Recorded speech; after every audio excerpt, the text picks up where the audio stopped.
She threw the envelope across the marble table like Amara was a servant being tipped out. "Take it," Kang Soo-yeon said. Her voice didn't rise. It never needed to. "Disappear. Give that child a different name, a different life, far from this family." Amara stared at the envelope. Thick, cream-colored, the kind of envelope that assumed money solved everything.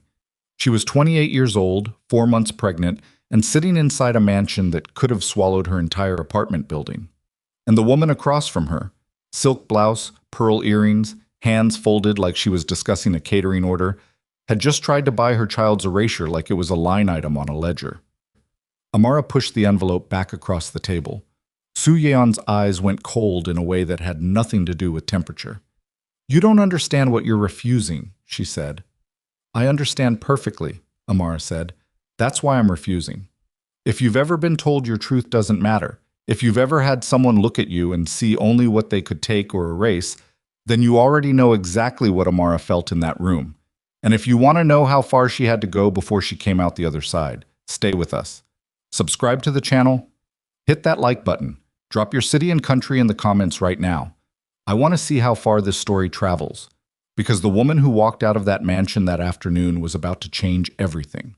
And it started long before that envelope ever hit the table. Amara Bennett had not planned any of this. That was the part nobody wanted to hear, but it was the only part that was true. She hadn't planned Min-jae. She hadn't planned the pregnancy. She hadn't planned to be standing in a Fifth Avenue bathroom at 6:30 in the morning, gripping a plastic stick with both hands, watching 2 lines appear where she had prayed for one. She set the test down on the edge of the sink, picked it up again, set it down.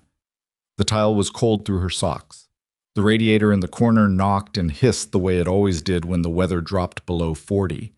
Outside the window, a garbage truck groaned through the street below, and somewhere down the hall, her neighbor's dog was scratching at a door. Everything was exactly the same as it had been yesterday. Nothing was the same at all. She sat on the edge of the bathtub and looked at the ceiling and tried to find a thought she could hold on to. What came instead was a memory.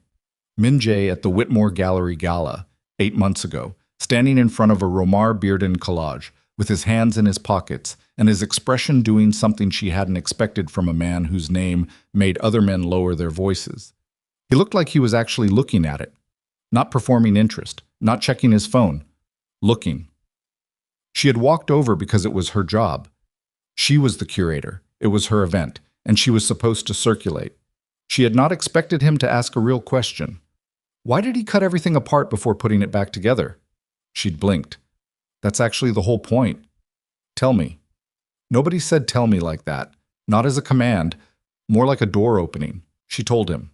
About Bearden's theory that you had to break a thing down to understand what it was actually made of. About the jazz structure underneath the visual surface. About how the fragmentation wasn't damage, it was method. Min-jae had listened without interrupting. When she finished, he said, "He sounds like someone who'd been broken enough times to stop being afraid of it." Amara had looked at him then, really looked, and thought, who are you actually? She found out over the following months. Slowly, in pieces, the way Bearden built his collages. Min-jae didn't date the way other men dated. He didn't perform. He showed up when he said he would. He remembered what she told him. He ordered food she mentioned once in passing. He argued with her about art theory with a directness that was almost rude and somehow the opposite of offensive. She knew what he was. She wasn't naive. The Kong name didn't operate in shadows so much as it operated in plain sight with the lights deliberately dim. Legitimate businesses stacked on top of things that didn't bear examining. She knew this. She stayed anyway, because the man sitting across from her at 2 in the morning talking about what his father was like before he died, that man felt real in a way she couldn't explain and didn't try to. Then he left. Not dramatically. Not with a fight. He got a call during dinner. She remembered his face shift in a way she'd only seen once before, something closing down behind his eyes. And he said he had to go overseas. It was business. He'd be back in 2 weeks. He'd looked at her across the restaurant table and said, "I'll call you when I land." He hadn't called. 2 weeks became 3. 3 became 6. His number went to a message that wasn't his voice. She left 2 messages, not 10, 2. Because she had enough self-respect to understand that silence, at a certain point, was its own answer. She'd grieved it quietly, told herself she'd known better. Told herself a man like Kong Min-jae had a life she could visit but never actually enter. She went back to work. She moved a Basquiat exhibition into the North Wing. She had dinner with her mother in Brooklyn and lied about being fine, and her mother, who knew her better than anyone alive, pretended to believe her because that was the kindness she was offering. And then, 6 weeks after she'd made peace with it, the bathroom, the test, the 2 lines. She sat on the edge of that bathtub for a long time. Then she stood up, washed her face, and started making decisions. The first decision was to be certain. She went to her doctor, confirmed it, sat in the office with a paper gown crinkling under her thighs, and listened to Dr. Vasquez explain things she'd already read on 3 different websites the night before, because that's what she did when she was frightened. She researched until the fear had a shape she could work with. 14 weeks. Healthy. Everything as it should be. She drove home with both hands on the wheel and the radio off. The second decision was harder. She needed to tell him. Not because she wanted anything from him. She'd already turned that over in her mind and come back to the same place every time. She didn't want his money. She didn't want to be absorbed into that world. She didn't want anything from Kong Min-jae except for him to know that a child existed, because the child would exist whether he knew or not.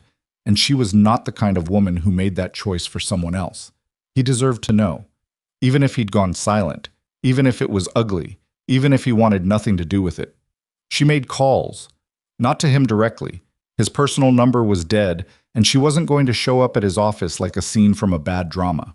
She reached out through a contact she'd met at the gala, a man named David Lim, who handled public relations for the Kang Group's art sponsorship division. She was professional. She asked for a meeting. She did not explain why. 3 days later, she got a call back. Not from Min-jae, from a woman with a voice like a closing gate. Miss Bennett, my name is Kang Soo-yeon. I understand you've been attempting to reach my son. Amara had gripped the phone and thought, here we go. That's right, she said. I'd like to speak with him directly. Min-jae is currently managing business matters that require his full attention. I handle family concerns on his behalf. A pause, precise as a surgeon's cut. I understand the matter may be of a personal nature. It is. Then I'd like to invite you for tea. Tomorrow, 2 o'clock. I'll send a car. Amara had looked at the phone after the call ended. She knew what that invitation was. It wasn't hospitality, it was an interview. Soo-yeon wanted to assess the situation before her son knew it existed. She went anyway, because she was done being afraid of powerful people, and because the only way through was through. The Kong estate in Westchester was the kind of property that didn't announce itself. The gate was discreet. The drive was long. The house, when it appeared, was enormous in the way of old money, understated exterior, controlled everything inside. Soo-yeon received her in a sitting room with high ceilings and original art Amara would have catalogued with professional interest at any other moment in her life. The woman was 70, maybe, and carried herself like a woman who'd decided in her 40s that aging was something that happened to other people. She was immaculate. She was polite. She was looking at Amara the way a customs officer looks at an unchecked bag. Tea was poured. Small talk was performed. Soo-yeon asked about the museum, about the Whitmore collection, about the Basquiat exhibition Amara had mentioned in passing. She was good at this, drawing out information under the cover of interest. Amara let her get through it. Then she put down her teacup and said, Mrs. Kang, I'm pregnant. The child is Min-jae's. The room didn't change. Soo-yeon's expression didn't change. Only her hands, which had been resting in her lap, shifted slightly, fingers pressing together. I see, she said. I'm not asking for anything, Amara said. I'm not here to negotiate or make demands. I came because he should know. That's it. Soo-yeon looked at her for a long moment, the kind of look that was doing calculations Amara couldn't see. My son, Soo-yeon said carefully, has a medical history that makes what you're describing impossible. Amara kept her voice level. I understand that's what he believes, but I've seen 2 doctors. The pregnancy is confirmed. Confirmed. Soo-yeon repeated the word like she was tasting it for poison. Miss Bennett, I'm going to be very direct with you because I think you're an intelligent woman, and intelligent women prefer directness. I'd appreciate that. You are here because you've made a calculation. You've identified a man of significant means, a man who has been told he cannot have children, And you've arrived with a claim that is either a mistake or a fabrication. I don't know which. But I know that this family has been approached before by women with similar calculations, and I know what that looks like. The words landed like a flat hand. Amara felt the sting of them, felt the heat rise in her chest, and chose not to let it into her voice. I'm not here for money, she said. Everyone says that, Soo-yeon replied. Not cruelly, almost gently, which was somehow worse. The envelope I'm about to offer you is generous, Soo-yeon continued. She reached to the side table and placed it on the marble surface between them. It would give you comfort for a very long time. It would give your child a good life.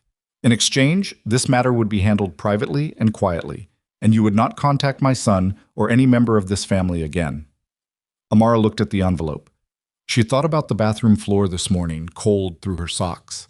She thought about the way Min-jae had said, "Tell me," like a door opening. She thought about what it would mean to take that money and what it would mean to her child, years from now, if she ever found out. She pushed the envelope back. No, she said. Soo-yeon's expression didn't break, but something in it shifted, something behind the composure, like a wall discovering it had a crack. You're making a mistake, she said. That might be true, Amara said, but it's mine to make. She stood. She thanked Soo-yeon for the tea, because her mother had raised her to be polite even when she wanted to be anything but. She walked back through the immaculate hallway, past the art she would have loved under any other circumstances, and out the front door into the cold November air. She sat in her car for a full minute before she started it. Her hands were shaking. Not from fear. From the specific kind of adrenaline that comes from standing your ground when every instinct in your body is telling you to run. She'd done the right thing. She had no idea what came next. What came next was Min-jae. Not right away. It took 3 days. Apparently even Soo-yeon, for all her management of family concerns, couldn't keep this particular piece of information contained forever. Or perhaps she'd decided it was better to control the meeting herself. Either way, Amara was at the museum on a Thursday afternoon, standing in front of a shipping manifest for an incoming Klee watercolor, when her phone rang. She didn't recognize the number. She almost didn't answer. Amara. His voice was exactly the same. That was the first thing that hit her. How unchanged it was. How it still had that particular texture, low and direct, the kind of voice that didn't try to be anything. She sat down in her office chair. Min-jae? My mother told me you came to see her. I asked to see you, she intercepted. A beat of silence. I know. Then, I need to see you. I assumed you would. Tomorrow, my offices, 8 in the morning. It wasn't a question, she noted that. Fine, she said. 8. She went home that night and tried to prepare herself. Not for the confrontation, she'd been through that with Soo-yeon and come out the other side. What she tried to prepare for was something harder, seeing him again, standing in the same room with someone who had been real to her in a way she hadn't fully reckoned with, even after months of silence. She made tea she didn't drink. She lay in bed and stared at the ceiling. At some point she fell asleep, and when she woke up it was 5 in the morning and she felt, if not ready, then at least solid. Settled. Like something had set overnight. She got dressed. She took the train. She walked into the Kang Group's building in Midtown and gave her name to the front desk. The elevator ride was 42 floors. She counted. The doors opened directly into his office. Not a reception area, not an anteroom, straight into the room, which told her something about how he operated. No buffer, no softening, just the thing itself. Min-jae was standing at the window. He turned when she walked in. He looked exactly the same and nothing like she remembered, which she understood the moment she thought it. What she remembered was someone she'd known in a different context, in low light, in private spaces and conversations that felt separated from the rest of his life. This was the rest of his life. Glass and steel and the city spread out 42 floors below, and him standing in the middle of it like he'd been built for it. He looked at her. She looked back. Sit down, he said. I'd rather stand. His jaw moved. He nodded once, almost to himself, and walked to the center of the room and stopped there, hands in his pockets, a few feet away from her. My mother says you're claiming the child is mine, he said. The word claiming hit like a needle under a nail. She held still. I'm not claiming anything, she said. I'm telling you a fact. Amara. His voice didn't rise. If anything, it got quieter. I've known since I was 19 years old that I can't have children. I saw 3 specialists. It's documented. I've seen 2 doctors, she said. The pregnancy is real. I'm 16 weeks. That's not possible. Min-jae, I'm telling you medically, factually, it is not possible. Something in his voice cracked, just slightly, in a way she didn't think he was aware of. This cannot be mine. She looked at him, this man she'd spent 4 months building something real with. This man who'd listened to her talk about Bearden at 2 in the morning and said he sounds like someone who'd been broken enough times to stop being afraid of it, in a way that told her everything about him without him knowing he was saying anything. I never asked you for anything, she said very quietly. Not once. Not money. Not your name. Not protection. I came here because you deserve to know. That's the only reason I'm standing in this room. And if I tell you this is not my child, then I'll leave, and I'll raise this baby alone, and I'll be fine. She paused. But you won't be, because you'll spend the rest of your life wondering if you were wrong. Something moved across his face that she couldn't name. He looked at her for a long moment, and she thought for just a second that he was going to say something different, that he was going to let the wall down and ask the question underneath the question. He didn't. I want you to get a paternity test, he said. A legal one, through the family's lawyers. She nodded. Fine. And until those results come back, I'm asking you not to contact me, not to make any public statements, and not to approach my family. Your family already approached me. I know. A muscle in his jaw tightened. That won't happen again. She picked up her bag. She walked to the elevator and pressed the button and stood with her back straight and her face forward. The doors opened. She stepped in. She did not look back at him. The elevator descended 42 floors, and by the time it reached the lobby, she had made the 3rd decision. She was going to find out the truth about Kang Min-jae's medical history. Not for leverage, not for ammunition, but because something he'd said, and the way he'd said it, I've known since I was 19 years old, had planted a question she couldn't unplant. Who told him, and why did they? She didn't go home after the elevator. She walked. That was what she did when her mind got too loud for any room to hold it. She walked until the city noise became a kind of white sound, until her legs ached enough that her body had something else to focus on besides the thing she was carrying. She walked 12 blocks before she realized she was heading toward the library. Old habit. When she was 9, her mother used to drop her at the Brooklyn Public Library on Saturday mornings and pick her up 4 hours later. And in those 4 hours, Amara had learned that information was the only thing nobody could take from you once you had it. You could lose money. You could lose people. You could not lose what you'd read and understood and filed away inside yourself. She wasn't going to the library today. She turned around at the intersection and hailed a cab instead, because what she needed wasn't inside a building. What she needed was a person. She texted from the back seat. Are you in the city? I need to talk to someone who knows the Kang family. Not gossip, real information. The response came back in under 2 minutes. I'm always in the city. Come to the wine bar on 54th. I'll be there in an hour. The person was Marcus Chen, a journalist who'd spent 6 years covering New York's business elite for a financial magazine before pivoting to a podcast that was somehow simultaneously more respected and less cautious than anything he'd published in print. Marcus knew everyone. More importantly, Marcus knew which questions to ask about the people he knew, which was a different skill entirely. He was already at this bar when she arrived, which meant he'd been nearby and lied about needing an hour, which meant he was curious. She slid into the seat across from him and ordered water and said, What do you know about Min-jae Kang's medical history? Marcus put down his glass. Hello to you too. Marcus. I know he's private. I know he's never been married and never publicly dated anyone longer than 6 months. He tilted his head. Why? He told me he was told at 19 that he couldn't have children. Told by who? Doctors. His family. Marcus was quiet for a moment. He had a way of getting quiet that meant he was deciding how much to say, and she'd learned years ago not to rush it.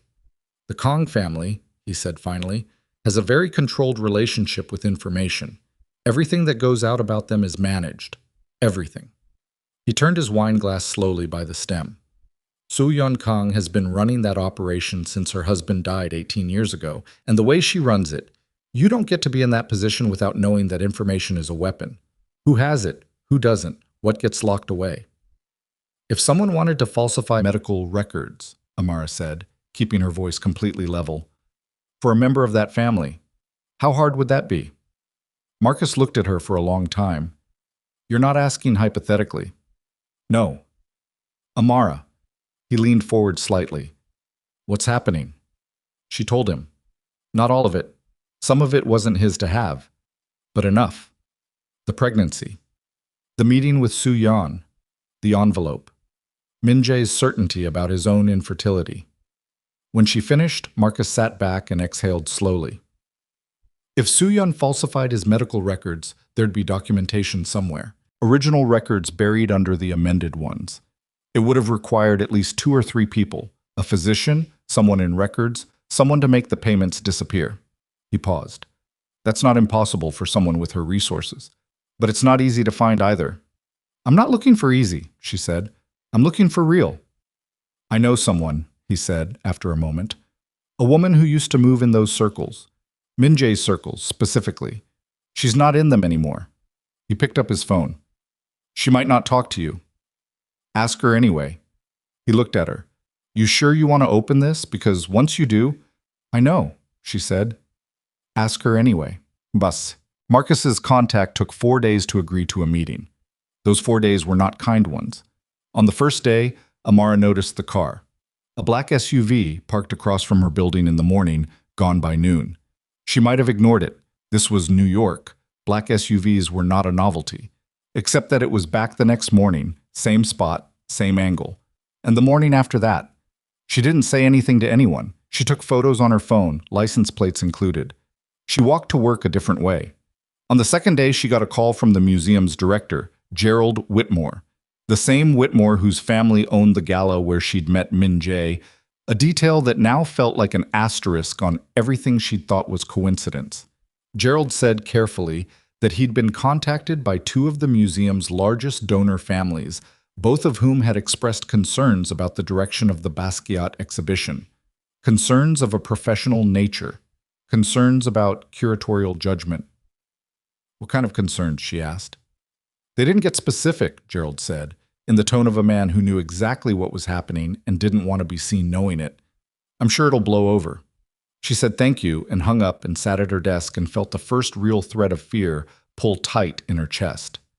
Not panic. Fear was different from panic. Panic was loud and irrational. Fear, the real kind, was quiet and very specific. It said, they are reaching into your life. They are touching the things that are yours. She made herself breathe slowly through her nose. In for 4, out for 6, the way the therapist she'd seen in her mid-20s had taught her. She gave herself 3 minutes. Then she got back to work. On the third day, her downstairs neighbor, a retired teacher named Barbara, who'd lived in the building for 30 years and whose business was entirely her own, mentioned in the elevator that a man had come by asking questions. Nice-looking man, she said, polite. Asked how long Amara had lived in the building, whether she had visitors often, whether she seemed like a stable person. Amara smiled and thanked Barbara and went upstairs and packed a bag for 3 nights. She called her friend Deja, who had a spare room and no connection to anything Kang adjacent, and she stayed there without explaining much, and Deja, being the exact person she'd always been, didn't ask for more than Amara wanted to give. On the 4th day, Marcus called with the address. The woman's name was Yuna Park. She was 41 years old, and she was living in a rent-controlled apartment in Astoria that was approximately as far from the Kang estate in Westchester as it was possible to get while remaining in the same metropolitan area. The apartment was neat in the way of someone who'd learned to make peace with less. Clean surfaces, carefully chosen furniture, plants in the window that had been tended long enough to be thriving rather than surviving. Yuna opened the door and looked at Amara, the way someone looks at a fire they're not sure is coming closer or moving away. You look younger than I expected, Yuna said. You look exactly like I expected, Amara said, which was true. Marcus had described her precisely. Yuna stepped back and let her in. They sat at the kitchen table.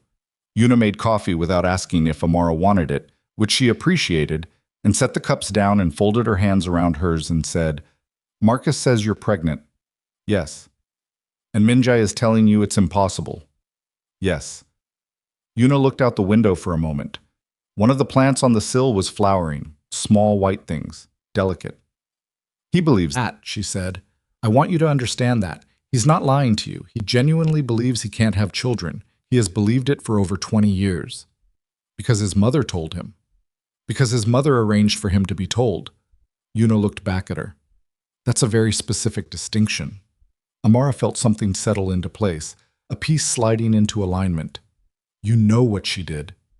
I know what happened to us, Yuna said. What happened to Min-jae and me.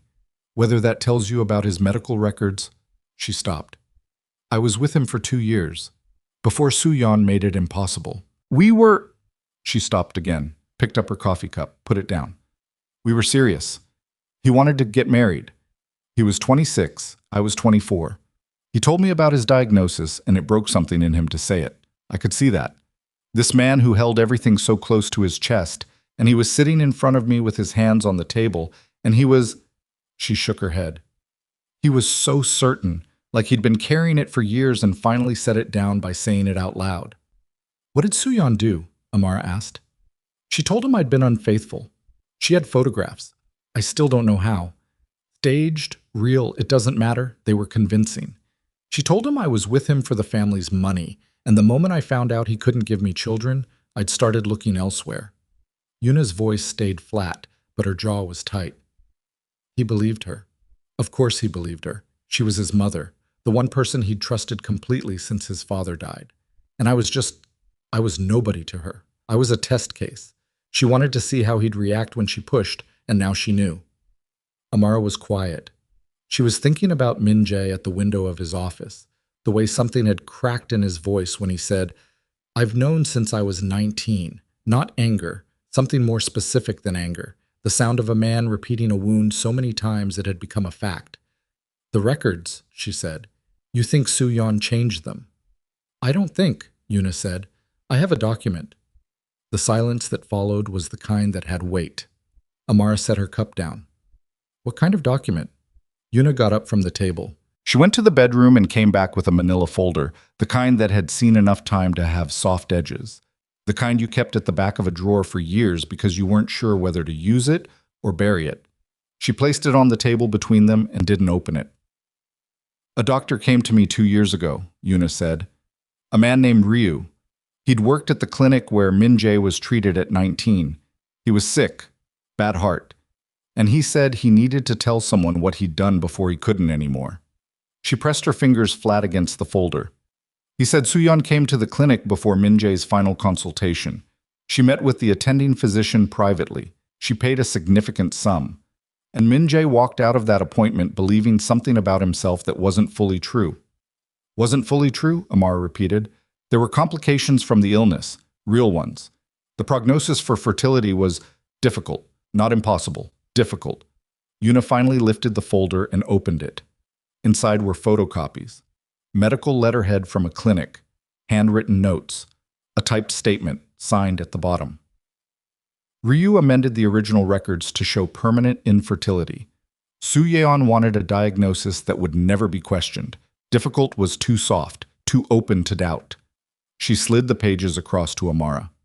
She wanted permanent, so permanent is what Min-jae was told. Amara looked at the pages. She didn't touch them yet.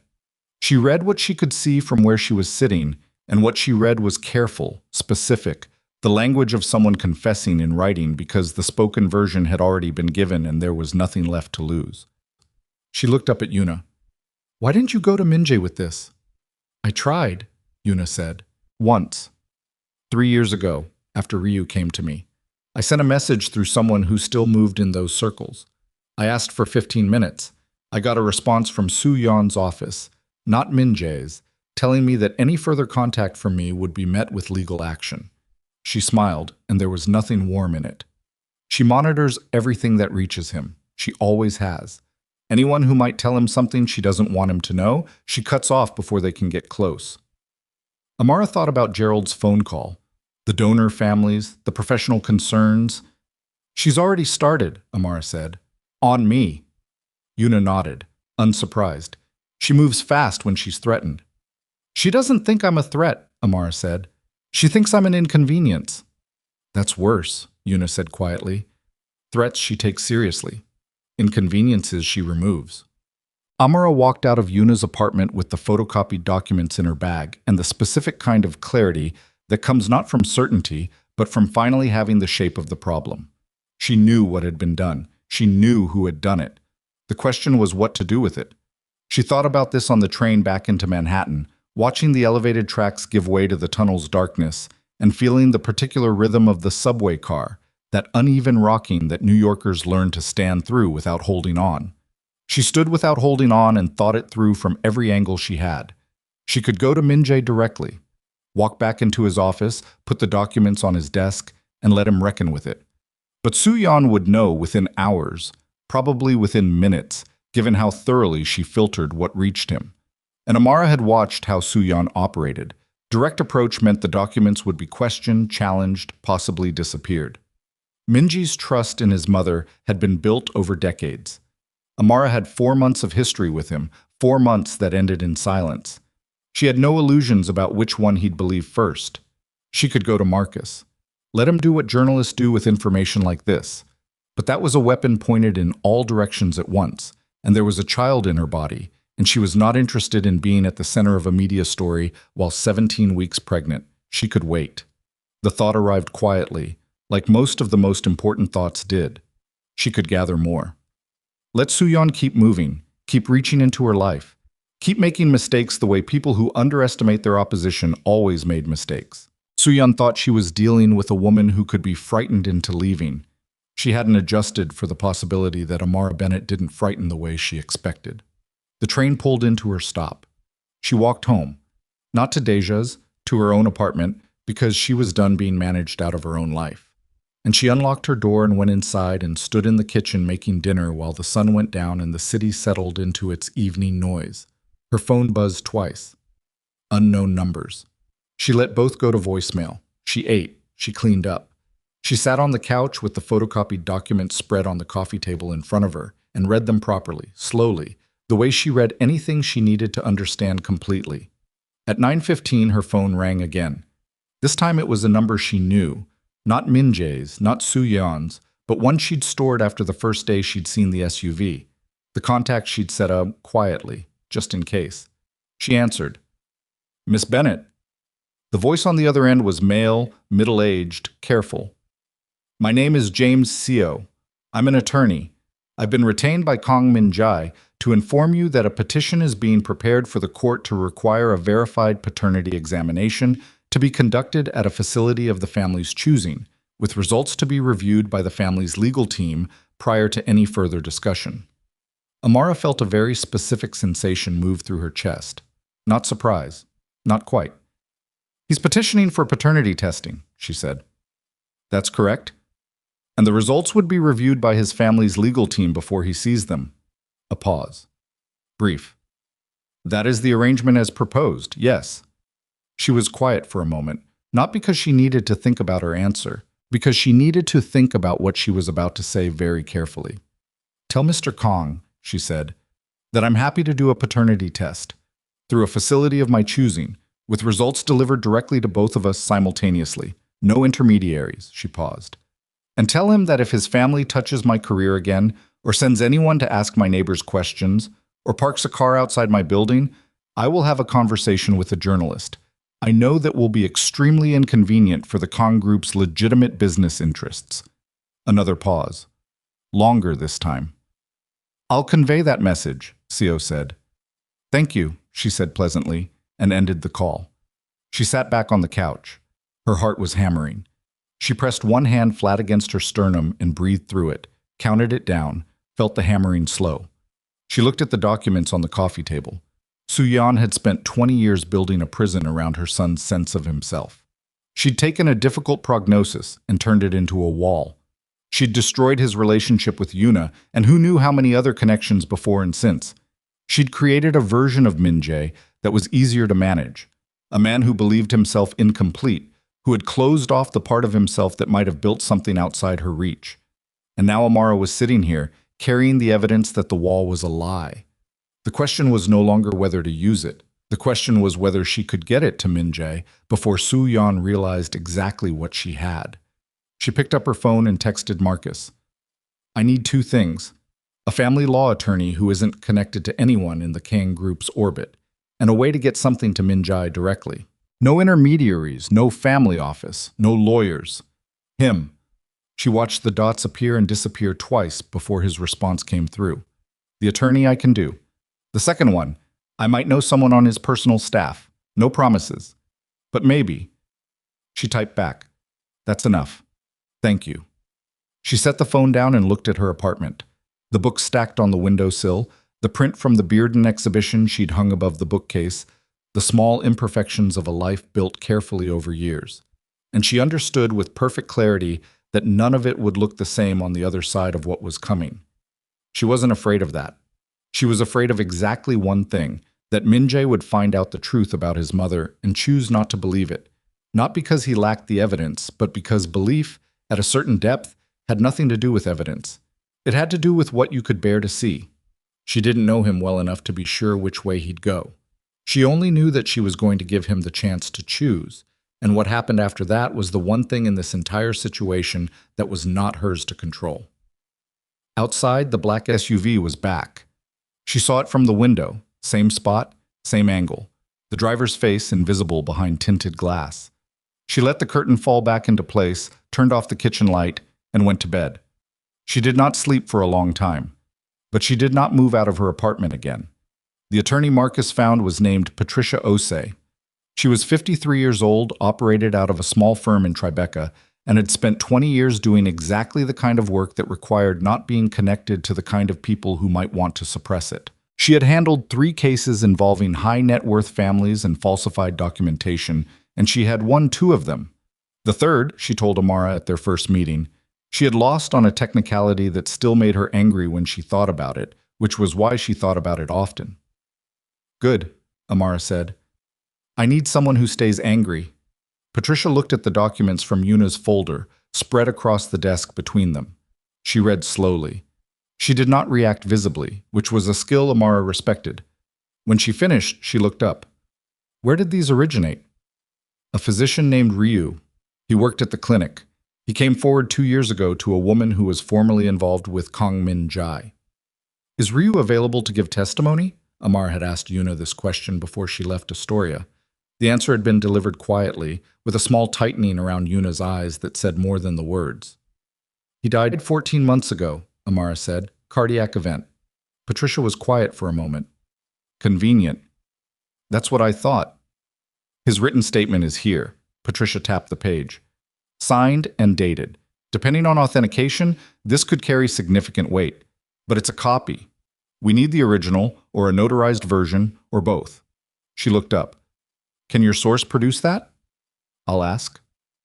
We also need the original medical records, the ones that were altered, the amended records that exist in the clinic system, and whatever was filed with the family. If we can get an independent forensic document examiner to compare the two, the case builds itself. She folded her hands. The challenge is access, medical records of a private individual, especially one in Min-jae Kang's position. You can't subpoena those without initiating legal proceedings, and initiating proceedings tips our hand to Soo-yeon. I'm not interested in legal proceedings, Amara said. I'm interested in Min-jae seeing the truth. Patricia studied her. That's a different objective. I know. If your goal is to get this information to him directly, ahead of his family's ability to intercept it, that's not a legal strategy. That's an operational one. She picked up her pen and tapped it once against the desk. I can advise you on how to protect yourself legally through the process. The rest of it is yours to execute.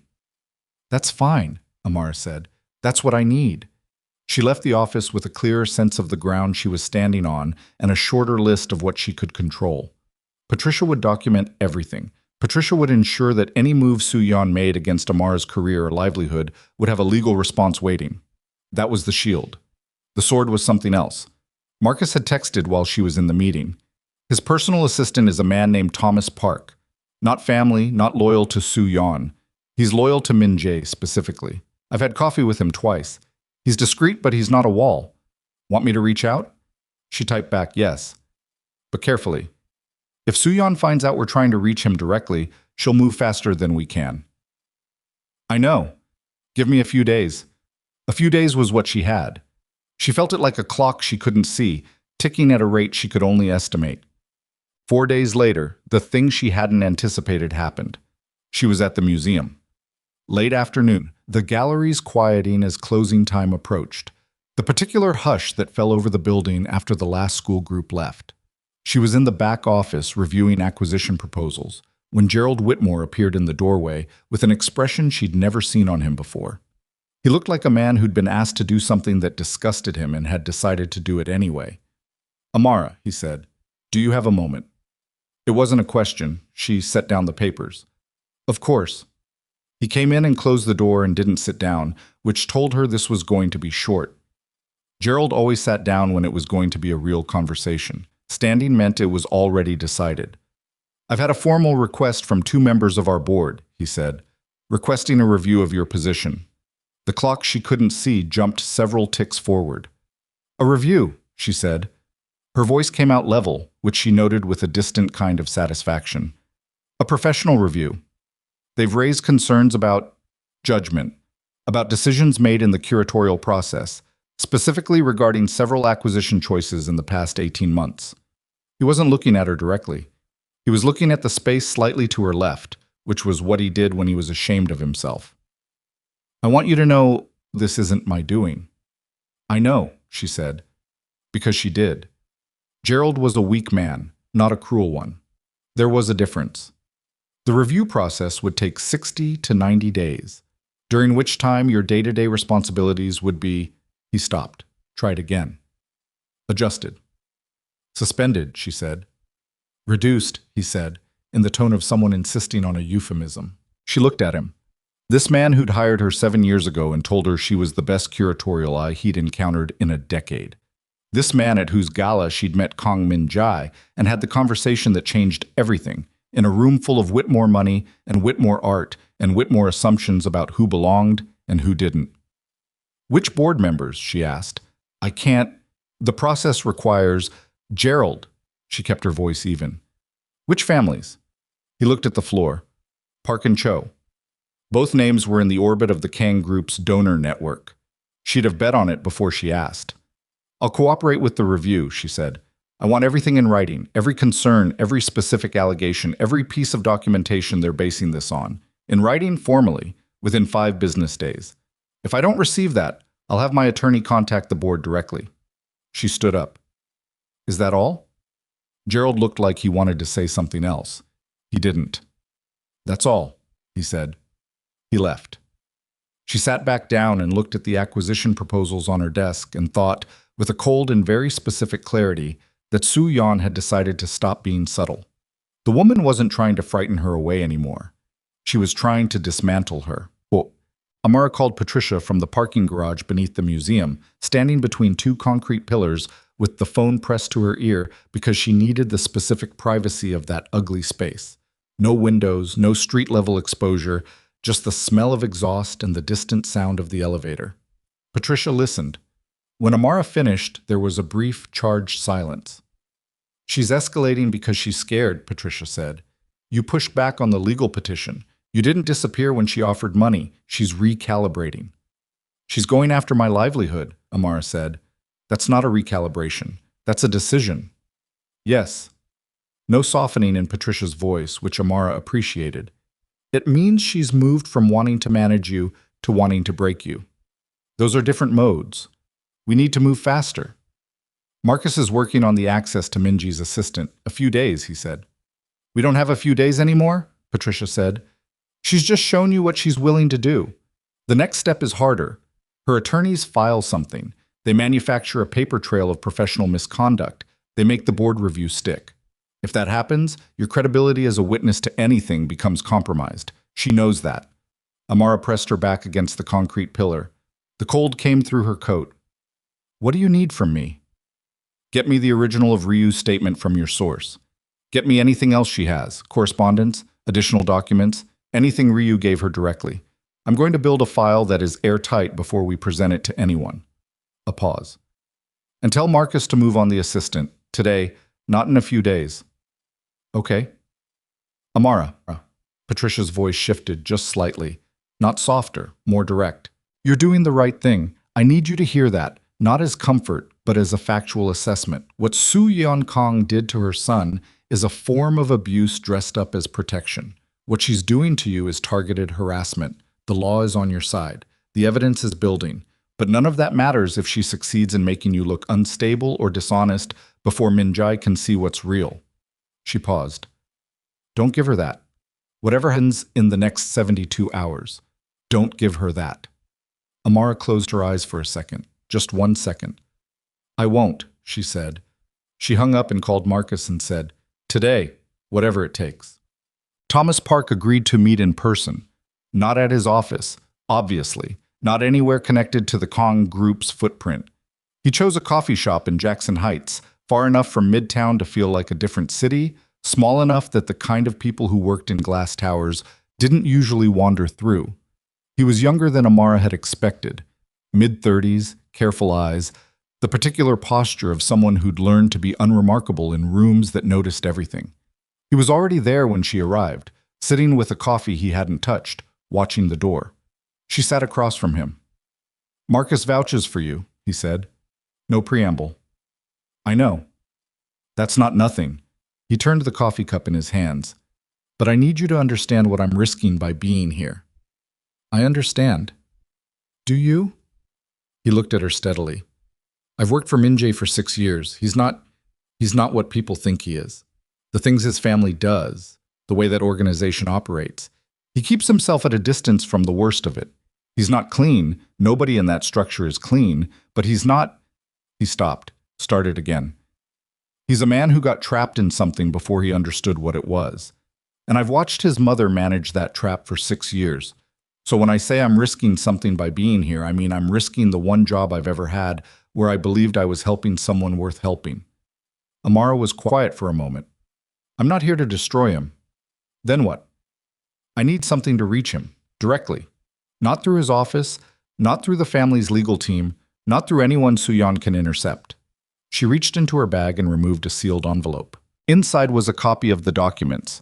Not the originals, those were with Patricia, but clear readable copies with a cover letter she'd spent 3 hours writing and then reduced to 4 paragraphs because the rest was noise. This needs to be in his hands. Only his hands. Not scanned, not forwarded, not logged. Thomas looked at the envelope. He didn't touch it. What's in it? He asked. His medical records. The original ones before they were changed, and a statement from the physician who changed them, explaining why. She held his gaze. And a note from me, saying that I didn't come to his family to cause damage. I came because I'm carrying his child, and I thought he deserved to know the truth, both truths. Thomas was very still. The records, he said slowly. His mother? Yes.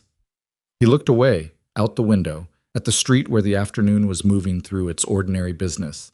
People carrying groceries, a kid on a scooter, a woman arguing with her phone. He looked at all of it for a long moment. Then he looked back. If I give him this, he said, and he finds out I went around the family to do it, I'm finished. I know, she said. I'm sorry. Don't be sorry, just... He picked up the coffee cup, finally, and took a drink. Tell me honestly, is this real? The records, the statement, is it solid? It's been reviewed by an attorney. The statement is signed and dated. The original records were obtained by someone who has no reason to fabricate. A woman Su Yeon already removed from his life years ago, using the same playbook she's using on me. She met his eyes. It's real. Thomas set the cup down. His hands were completely steady. I'll do it, he said, but not today. He has a board meeting this afternoon and a dinner tonight, and she'll be around all of it, tomorrow morning. He runs. 6:15 Central Park, same route every day. I'll make sure the envelope is in his jacket pocket before he leaves. He'll know it came from somewhere. Yes. Thomas's mouth tightened. He'll know it came from me. That's fine. He looked at the envelope. It's been 6 years. I've been watching her manage him for 6 years. If this is what I think it is... He reached out and picked up the envelope. He turned it over once in his hands and put it in the inside pocket of his jacket. Then it was worth it. She took the train home thinking about the word worth. How much of what people did in impossible situations came down to that quiet calculation, what a thing cost against what a thing was worth. Thomas was going to lose a job he valued. Yuna had spent years carrying documents she couldn't use. Ryu had died with a confession already written out because carrying it had become more than he could bear. And Suyan, who had started all of it, what had she calculated? What did it cost her? And what did she decide it was worth? That was the question Amara kept returning to. Not out of sympathy. Out of the particular intelligence that understood you had to know your opponent entirely before you could outmaneuver them. Suyan had decided her son's freedom was less valuable than her control over him.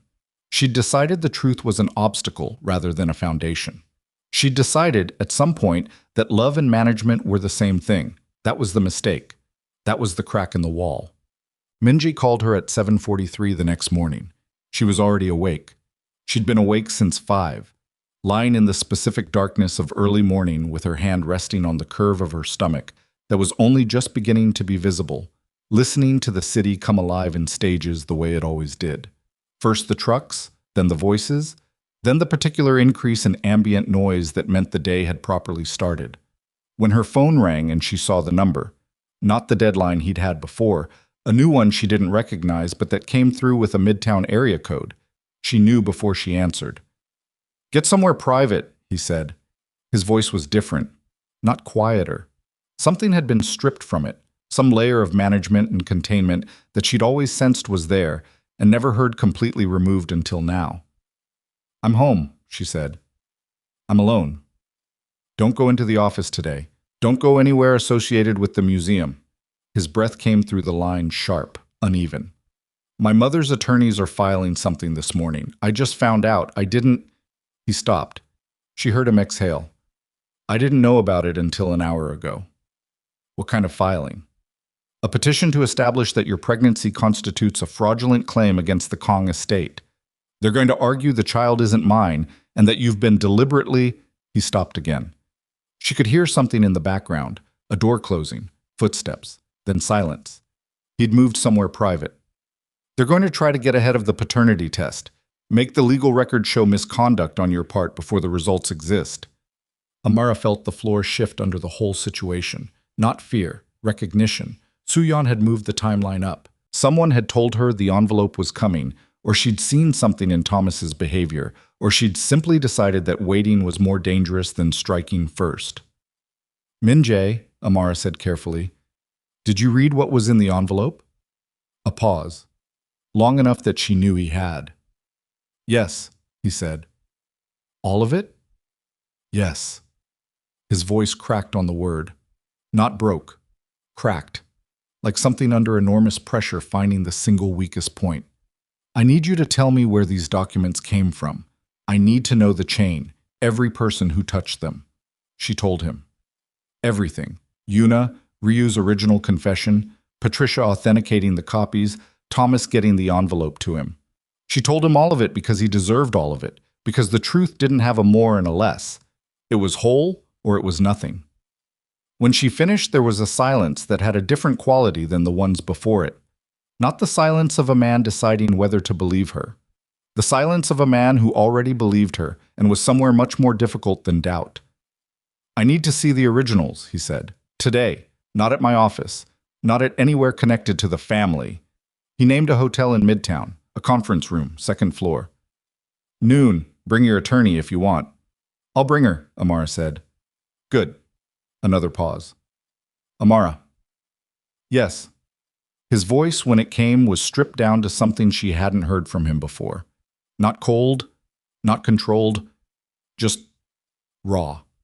Like the thing underneath the wall when the wall finally stopped working. "I owe you more than an apology," he said. "I know that. I'm not asking you to forgive anything. Not yet. I just need you to know that I understand what I did when I chose not to believe you. I understand what that cost you." She was quiet for a moment. "Come to the meeting," she said. "We'll figure out the rest." She hung up and called Patricia immediately. Patricia answered on the second ring and Amara said, "They're filing this morning. Fraudulent claim petition. We have a meeting with Min-jae at noon at—" She gave the hotel name. "And I need the originals." "I'll have everything," Patricia said. "And I'll have a counterfiling ready by 9. Whatever they put in the record this morning, we respond to before close of business." Thank you. Don't thank me yet. Amara dressed quickly, efficient, her mind moving through logistics the way it did when emotion was too large to be useful. Assign it a space, acknowledge it, set it aside, and deal with the task. She was putting on her coat when her phone buzzed with a text from an unknown number. Miss Bennett, this situation has gone far enough. Whatever you believe you have found, consider carefully what happens to people who use it. This is the only warning you will receive. She screenshotted it, forwarded it to Patricia. Then she put her phone in her pocket and picked up her bag and walked out of her apartment. The black SUV was not outside, which was somehow more frightening than when it was. The conference room at the hotel was generic windowless, the kind of space designed to be forgotten. Patricia arrived first and spread the originals across the table in the order they needed to be seen. The way you staged an argument. Foundation first, then structure, then the piece that made everything click into place. Min-jae arrived 7 minutes after noon. He walked in alone. No lawyers, no guards, no Thomas. Thomas, Amara understood, was already finished, and Min-jae had come anyway, which told her something she filed away carefully. He looked like a man who hadn't slept, which was probably true, and like a man who had been in several internal fights simultaneously, which she knew was definitely true. He was still wearing the same controlled surface, jacket, composure, but it was thinner than she'd ever seen it, like something was pressing through from the inside. He looked at Amara first, then at the table. Patricia introduced herself and said, "Mr. Kang, I understand you've reviewed copies of these materials. I'd like to walk you through the originals, including the authentication documentation and chain of custody." Min-jae sat down. He looked at the documents for a long time. Patricia walked him through everything: the clinic records, the discrepancy between the original prognosis and the amended one, the dates, the payment records that Ryu had referenced in his statement. She was methodical and unemotional and extremely clear, and Min-jae listened without interrupting, which Amara had expected, and without his expression changing, which she had also expected, because she was beginning to understand that when Min-jae Kang was most destroyed was exactly when he looked most composed. When Patricia finished, Min-jae was quiet for a long time. He looked at Ryu's statement. At the signature at the bottom, the date, the specific language of a man confessing, not because he'd been caught, but because the weight had become unbearable. "Ryu," he said. "I knew that name. He was at the clinic for all 3 of my appointments." "Yes," Patricia said. "He was kind," Min-jae said. It sounded like it cost him something. "I remember thinking he was kind. He explained things carefully. He stopped. His jaw tightened. He looked sorry." The room was very quiet. "He was," Amara said softly. "According to Yuna, that's why he came forward. He'd been carrying it for years." Min-jae looked at her across the table. She watched him process it, all of it, not just the documents, but the full shape of what had been done. 20 years of believing something about himself that had been manufactured. 20 years of closing doors based on a wall that was built by someone who claimed to be protecting him. All the things he'd decided not to want because wanting them had felt impossible. All the versions of his life that had never happened because he'd accepted a limit that wasn't real. She watched something happen in his face that she didn't have a word for. Then his phone rang. He looked at the screen. Something in him went very still in a different way. Not the stillness of grief, but the stillness of someone who'd just heard a sound they recognized as danger. "It's her," he said. He accepted the call, put it on speaker, which told Amara he was done with any version of privacy that excluded the people in this room. Soo-yeon's voice came through the phone with its characteristic precision, each word placed with the care of someone who'd long ago decided that tone was a form of control. "Min-jae, you missed the board call this morning. Where are you?" "I'm in a meeting," he said. "With whom?" "People I need to speak with." A pause. Brief. "Your attorneys have filed the petition this morning as discussed. The process will move quickly. I need you back at the office by 2 o'clock to—" "Stop," he said. The word was not loud. It was completely flat, in a way that was more final than any volume could have been. "What?" Soo-yeon said, and for the first time, Amara heard something in her voice that wasn't managed, just barely. But it was there. I have Ryu's statement in front of me, Min-jae said. I have the original records from the clinic. I have documentation of the payments you made to suppress the real diagnosis. Each sentence landed like something being set down, one by one, with the specific deliberateness of someone who had chosen to be done with carefulness. I know what you did. The silence on the other end was total. It lasted 4 seconds. Amara counted. Min-jae, Soo-yeon said, and her voice had changed in a way that was almost worse than anything Amara had anticipated. It didn't collapse. It didn't crack. It simply recalibrated, moving from control to something softer and more calculated. Whatever you've been shown, whoever gave it to you, that woman has manipulated. This has nothing to do with Amara, he said. Ryu confessed. He confessed years ago to a woman you already removed from my life using the same methods you're using now. His voice was so steady it frightened her. I want you to tell me why. I want you to tell me, not a version of it, not what you decided to protect me from, the actual reason you took this from me. Another silence. I did what was necessary, Soo-yeon said. Everything I have done has been for this family. Which family? He said. Because I didn't have one. You made sure of that. Min-jae, don't come to the office, he said, instructing the building not to permit your entry until further notice. Your access to the family accounts is being suspended as of this afternoon. He reached over and picked up Ryu's statement from the table and held it in one hand, looking at it, while he kept the phone to his ear with the other. This conversation is over. He ended the call. He put the phone down on the table. He set the statement down beside it. He looked at his hands for a moment, just his hands, flat on the table, like he was confirming they were still there, still his. Then he looked at Amara. The petition my mother's attorneys filed this morning, he said. I want it withdrawn. Today. We have a counterfiling ready, Patricia said. If your legal team contacts mine in the next 2 hours, they will. He looked at Amara. I need you to tell me what you need, not what I can offer. What you need.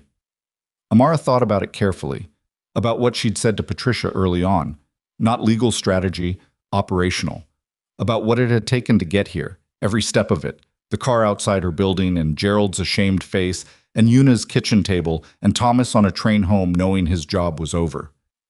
I need the harassment to stop, she said. The board review at the museum, the surveillance, whatever your mother had in motion against my career. Done. I need the paternity test done the way I asked. My facility. Simultaneous results. Done. And I need you to understand, she said, that whatever comes after the test, whatever you feel about this pregnancy, about me, about any of it, I am not going to be managed. I'm not your mother's problem to solve, and I'm not your obligation to manage. I'm a person, and this is my child. He looked at her for a long moment. I know, he said quietly. She believed him, which was the thing she hadn't fully prepared for. How much harder it was when she believed him. When the man across the table wasn't the cold figure from the glass tower or the wounded person repeating a lie he'd been told, but something in between, something that looked like what he might actually be under all of it. She hadn't prepared for that. She gathered herself. She thought about Soo-yeon right now, in whatever room she was in, recalibrating again. Because a woman like that did not stop, she only shifted. She only looked for the new angle, the new lever. She thought about what Soo-yeon might do now that the direct approach had failed, now that Min-jae had locked her out. A cornered person with resources was the most dangerous kind. Amara picked up her bag. We should all move quickly, she said to Patricia. Whatever Soo-yeon is going to do next, she's going to do it before we can get anything formalized. Patricia was already on her phone. Min-jae stood. He looked across the table at Amara and said quietly, so only she could hear, I'm sorry for what I said to you, for what I chose to believe. He paused. I know that doesn't fix anything. No, she agreed. It doesn't. He nodded. He didn't look away, and he didn't add anything, and she gave him credit for that, for not trying to close a gap with words that couldn't close it. She walked out of the conference room first. In the elevator, alone for 30 seconds, she let herself feel the full weight of what had just happened. Not relief, not victory, something more complicated and less clean than either. The truth was out. Min-jae knew. Soo-yeon was cornered, And somewhere on the other side of cornered was a woman who had already proved 20 years ago that she was capable of anything when something she'd built was threatened. The elevator doors opened onto the hotel lobby. Amara walked out into the city, and she had not taken 6 steps before her phone buzzed with a call from a number she didn't recognize. Not a text this time, a call. And when she answered it, the voice on the other end was not Soo Yeon, not Patricia, not Marcus. It was a man she'd never spoken to before, and what he said in the next 40 seconds changed the shape of everything she thought she'd just secured. The man's name was Daniel Kwan. He said it once, quickly, like he knew she'd need to remember it and didn't have time to repeat himself. He said he worked private security, not for the Kong Group, for a competing organization that had been watching the Kong family's internal fracture with significant interest for the past 72 hours. He said he had information she needed to hear immediately and that she should not go home, should not go to the museum, should not go anywhere she'd been in the past 2 weeks. Why? She said. Because Suo Yeon Kong made 3 phone calls in the last 40 minutes, he said. 1 to her attorney, 1 to a man named Baek, who handles certain problems for the family, and 1 to someone inside your building. The lobby noise around her, conversations, luggage wheels, a child somewhere asking a repeated question, became suddenly distant, like her ears had adjusted to a different frequency. Inside my building, she said. You're super. He's been on the family's payroll for 6 weeks. We think it's access-related. Keys, entry codes, scheduling of when you're home. A pause. Miss Bennett, I understand you don't know me. I understand this sounds like exactly the kind of call you shouldn't trust. But you're 21 weeks pregnant, and Soo Yeon Kong just lost control of her son and her position in 1 phone call, and a woman like that doesn't absorb that quietly. Amara stood completely still in the middle of the hotel lobby. A bellman moved past her with a cart. She watched him pass. Who do you work for? She said. People who have a business interest in the Kong organization's stability. A destabilized Kong group, run by a woman making panicked decisions, creates problems for several other operations. We want Min-jae in control. We want this resolved cleanly. Another pause. We're not your allies, but right now our interests overlap. What do you want from me? Nothing. I want you to call Min-jae Kong and tell him his mother has activated Baek. He'll know what that means, and I want you to stay out of your apartment for the next 6 hours minimum. The call ended. She stood holding the phone for exactly 3 seconds. Then she turned and walked back toward the elevator bank, fast, not running, the specific controlled pace of someone who understood that panic in a public space was its own kind of danger. She got back to the conference room in 90 seconds. Min-jae was still there, standing by the window with his phone to his ear. Patricia was at the table packing documents into her briefcase. They both looked up when she came back in. She looked at Min-jae and said, "Who is Baek?" The change in his face was instantaneous. Not fear. She'd never seen fear on him, didn't know if it was in his register. Something colder and more functional than fear.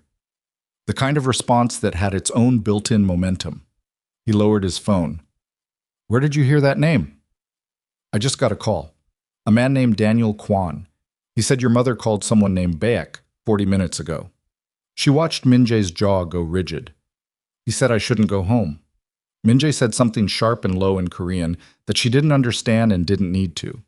He pulled up a contact on his phone and pressed call, and when it connected said 3 sentences, flat and fast, and ended it.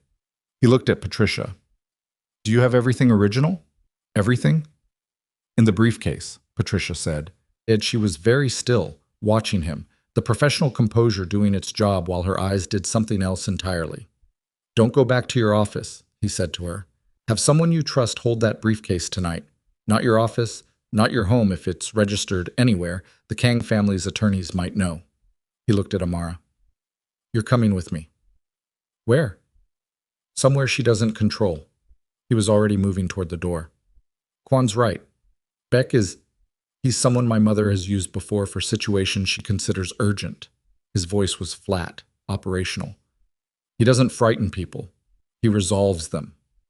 The word resolve landed in the room, and none of them said anything about what it meant. Patricia left through this hotel's side entrance with the briefcase held against her chest like it weighed twice what it did. Amara and Min-jae went through the lobby, out the main doors, into the midday city noise that felt absurdly normal. Cabs, pedestrians, a food cart doing business on the corner, the sky pale gray above the tower tops. A car was already waiting. Not the Kong Group's usual black fleet, a different vehicle, dark blue. A driver Min-jae clearly knew who said nothing and asked nothing and pulled into traffic before Amara had fully closed the door. She pressed her back against the seat and felt her heart doing something loud and fast inside her chest and put one hand flat against her stomach because that was what she did now without thinking when things accelerated past what she could fully manage. 21 weeks. The size, her doctor had said last week with professional cheerfulness, of a small cantaloupe. Amara had thought, a cantaloupe that is currently inside a situation I did not plan. "Tell me where we're going," she said. "A property outside the city. It's not registered to me or to the family. Takes about 40 minutes. Min-jae was looking at his phone, moving through something. Messages, contacts, she couldn't see. "I have 2 people I trust who will be there, no one else. Marcus needs to know where I am. Text him. No location, just that you're safe and moving." She texted Marcus. "Moving. Safe. I'll explain later. Don't reach out to anyone connected to the Kong Group." His response came back in seconds. "Understood. I'm hearing things from the business desk. Something is moving in the Kang Group's legal entity structure. I'll monitor." She read it and put the phone away and looked out the window at the city transitioning to highway, the buildings compressing and then releasing into open space. And she thought about Soo-yeon, right now, in whatever room she'd moved to after that phone call ended. She tried to think through it from Soo-yeon's position, the way you had to think through an opponent's position if you were going to outmaneuver them, rather than just react. Soo-yeon had lost the legal angle the moment Min-jae instructed his team to withdraw the petition. She'd lost access to the building, to the accounts. Min-jae had done it fast, faster than she'd expected, probably, which meant she was recalculating from a position she hadn't anticipated being in this quickly. The call to back was reactive. Not planned. That was important. Reactive meant imprecise. Imprecise meant there was still room to move. "Min-jae?" she said. He looked up from his phone. "Your mother is reacting," she said. "She moved faster than she planned because you moved faster than she planned. That's her making a mistake." She met his eyes. "She's going to overcorrect. Whatever Baek's brief is, it's going to be broader than it needs to be because she's panicking, and broader means more exposure." He looked at her for a moment. "You've been thinking about her like a case study." "I've been thinking about her like someone I have to survive," she said. Something shifted in his face, not softened, clarified, like he was seeing a version of her that the past weeks had built, and he was only now getting a complete picture of it. "Baek's primary function," he said carefully, "is documentation destruction and witness management. He doesn't operate violently unless—" He stopped. "Unless the situation is assessed as requiring it. My mother has used him twice in the past decade, both times to manage information problems. Documents, recordings, testimony."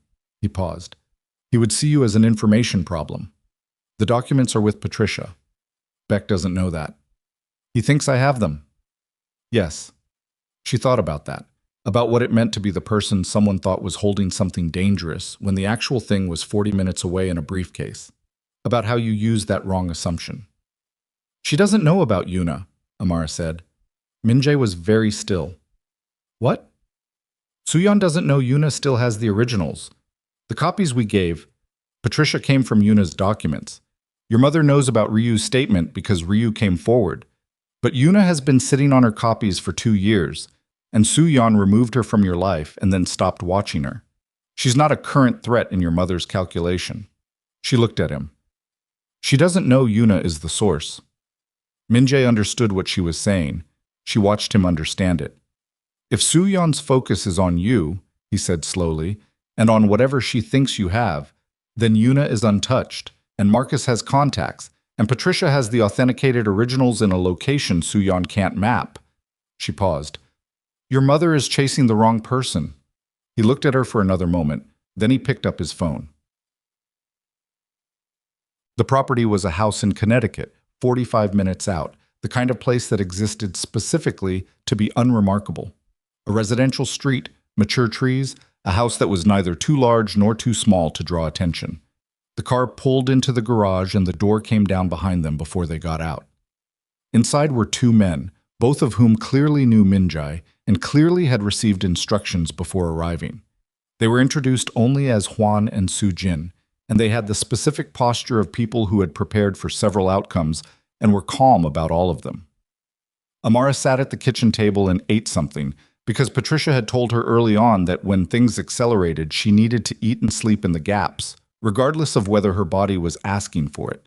She ate without tasting it. She drank water. She checked her phone. Marcus had sent 2 more texts. The first, Kang Group's publicly traded subsidiary just filed an emergency injunction. Something about internal governance dispute.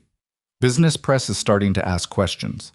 The second, 20 minutes later, someone leaked documents to 2 financial journalists. Don't know who. Documents look like internal communications between Su-yeon and the board. This is moving fast. She showed the text to Min-jae. He read them standing, one hand braced against the counter. His face did the controlled thing again, the composed surface over whatever was underneath. But his knuckles, she noticed, were white against the counter edge. The leak didn't come from me, he said. I know, Kwon, she said, or whoever he works for. They said they had an interest in stability, destabilizing Su-yeon's position and installing you as clear authority. That's their stability. They're using this. Everyone is using this, she said. That doesn't make the information less true. He looked at her. There was something exhausted in it, something real that the composure wasn't quite covering anymore. I built a life, he said, on the assumption that certain things were fixed, permanent. Things my mother told me were facts. He set the phone down on the counter. The infertility, Yuna's supposed betrayal, the way this organization was supposed to work, who was supposed to be trusted. He paused. Everything I built came out of what she gave me to build with. I know, Amara said, and she did it deliberately. All of it. He stopped. His jaw worked. She's my mother. Yes, Amara said. She is. She didn't say anything else because there wasn't anything else to say.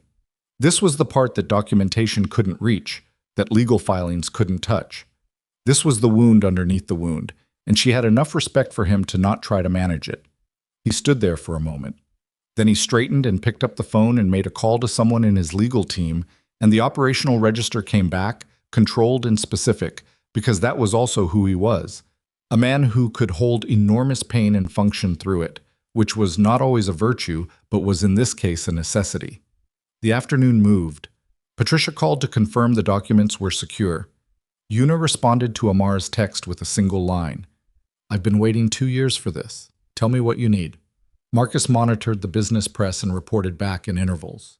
Juan and Su-jin moved quietly through the house doing things Amara didn't ask about. At 4:17, Min-jae's phone rang. He looked at the screen. Sir, he said. This time he didn't put it on speaker. He walked to the far side of the room and answered it, and Amara watched his back and the set of his shoulders, and the way he went completely still after the first few seconds of the call. The call lasted 4 minutes. When he came back, his face had changed again. The composure was still there, but it was doing more work than before, visibly straining. She's at the office, he said. She went in through the building's service entrance. She has the personal files from my father's safe. He paused. She's threatened to release documents to the press that she says will compromise the organization's leadership structure. Documents implicating me in things I didn't, in things she has manufactured evidence for. The room went very quiet. She's going to fabricate a case against you, Amara said. She has enough material to make something look convincing, he said. My name is on certain documents, certain transactions, because she put it there years ago as insurance. She told me it was standard practice. I signed things He stopped. His voice had flattened to something that had no temperature at all. I trusted her. I signed things I should have examined more carefully because she was my mother and I trusted her.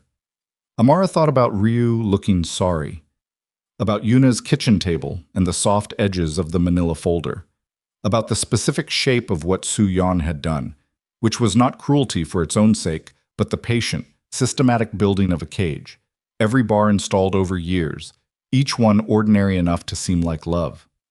She's not going to release them, Min-jae said. She's trying to negotiate. She wants her access restored. She wants the petition reinstated. She wants... He exhaled through his nose. She wants me to tell Amara to take the settlement and disappear. The 3 of them in the room, Min-jae, Amara, and the specific fact of what was being asked sat with that for a moment. "What did you say?" Amara asked. "I told her I needed an hour." His eyes met hers. "I don't need an hour. I needed to be in the same room with you when I made this decision." She held his gaze. "What's the decision?" "She has documents that could be used to open criminal investigations into my activities. Investigations that would be based on manufactured evidence. But the manufacturing is good, and the process would take years, and it would destroy everything the organization has been working to legitimize." He said it with the specific directness of someone who had stopped performing composure and was simply reporting facts. "Or I give her what she wants." "No," Amara said. "I know," he said. "Then what's the actual decision?" He was quiet for a moment. "Whether I'm willing to accept the consequences of not giving her what she wants. For the organization, for everything I've built." He paused. "For you." "Don't make this about protecting me," she said. "I didn't come this far to be the reason you capitulate to her." "That's not Min-jae." She leaned forward. "She is using your habit of protecting this organization to control you. She has always used it. That is the mechanism. And the only way to break the mechanism is to stop letting it work." His jaw was tight. His eyes were on her, and they were doing something she hadn't fully seen from him before. Not calculating, not managing, actually seeing her. "There's a cost," he said. "I know. A real one, not abstract. Investigations, press exposure, possible criminal." "I know," she said again. "Do it anyway." He looked at her for 3 seconds. Then he picked up his phone. What happened in the next 2 hours happened fast enough that Amara would later only be able to reconstruct it in pieces, each piece arriving in memory with the slightly disjointed quality of things experienced under adrenaline. Min-jae made 4 calls. The first was to his primary attorney, not the family's firm, a separate counsel he'd maintained independently for years, in the way of someone who'd always understood, at some level, that the day might come when the family firm's loyalty would be unclear. He spoke for 11 minutes, and the attorney asked 2 questions, and Min-jae answered them, and when he hung up, he said to Amara, "He's filing a preemptive disclosure. Everything, every transaction, every document Soo-yeon thinks she has leverage over. We disclose it first, with context, before she can frame it." "That's a significant risk," Amara said. "Less significant than handing her the next 20 years. He was already dialing the second call. "The disclosure shows cooperation. It shows the manufactured nature of her evidence because we're the ones providing the actual context. It limits the criminal exposure significantly." He paused while the line connected. "Not 0, but significantly."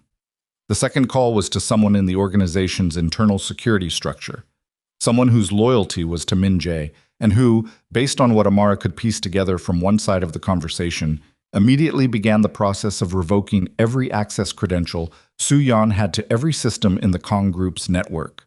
The third call was to the building where Soo-yeon was currently sitting with her father's documents and her manufactured leverage. Min-jae spoke to the head of building security directly, a man who'd worked there for 11 years, and gave specific instructions about restricting movement within the building until his attorney's representatives arrived. Soo-yeon was not leaving with those documents. The fourth call was the one Amara hadn't anticipated. He called Yuna. She heard her name come through the line, Min-jae's voice losing something when he said it. Not breaking, but changing registers in a way that cost him something. He was quiet for a long time while Yuna spoke. Then he said, "I know. I know it doesn't—" He stopped. "I know. I'm sorry." He listened again. "I believe you. I should have believed you then." He paused. "I'm going to make this right. Not with you. I understand what I lost there. But with the record. With what actually happened." He hung up. He stood with his back to the room for a moment. When he turned around, his eyes were dry and his face was controlled. And something underneath both of those things was different from anything Amara had seen in him before. Not open, Min-jae would probably never be open in the way that word usually meant. But honest. Something fundamentally, bedrock honest, that had been there all along under the management and the walls and the 20 years of believing something broken about himself. Hwan came in from the other room. He said something low in Korean. Min-jae responded. Hwan nodded and left. "Her attorneys are at the building," Min-jae told Amara. They're trying to negotiate access. The building is holding. He paused. She's going to know within the hour that the preemptive disclosure is filed. When she knows, she'll escalate, Amara said. Yes. Back. Yes. They looked at each other. The documents are safe, she said. Patricia has them, Una has the originals, Marcus has copies of the key records with 2 separate journalists who will hold them unless something happens to us. She held his eyes. She has nothing. Every lever she thinks she has is gone. She doesn't know that yet, he said. No, she said. She doesn't. The moment stretched. Then Amara's phone rang. It was a New York number she didn't know. She answered. Miss Bennett. A woman's voice, crisp, tired, the voice of someone who'd been working a long day and was calling because her job required it, not because she wanted to. This is Detective Lena Cho, NYPD. We've been contacted by an attorney named Patricia Osei regarding harassment and surveillance targeting you over the past several weeks. We'd like to speak with you. Are you in a safe location? Amara exhaled slowly. Yes. Good. I also need to advise you that we've received information regarding a man named Baek Sung-jin, who has a record in connection with the Kong organization. His name appeared in communications that were turned over to us as part of a financial investigation that opened this afternoon. A pause. We're looking for him. I'd like to know your location. Patricia had moved. Patricia had filed something, and it had triggered something else, and the chain reaction was already moving faster than any of them had built for. Amara gave the detective the Connecticut address. She put the phone down and looked at Min-jae and said, The police are looking for Baek. Something in Min-jae's shoulders dropped a fraction, just a fraction. Patricia, he said. Patricia, she agreed. For the first time in hours, something that wasn't strategic occupied her chest. She was tired, the particular deep-bone tired of someone who had been operating on focus and will, and the specific refusal to stop. And who could feel the exact moment those things were asked to sustain more than they had left? She pressed her hand against her stomach. The baby moved, not dramatically, a small shifting, the kind of thing she was still learning to identify as its own signal, separate from her own body's noise. She looked up and found Min-jae watching her hand. She moved, Amara said quietly. He looked at her. The baby, she said. She moves in the evenings, mostly. He didn't say anything. He looked at her hand on her stomach, and he looked at it the way people look at things they had convinced themselves were impossible, things they had sealed off so thoroughly that the unsealing was its own kind of pain.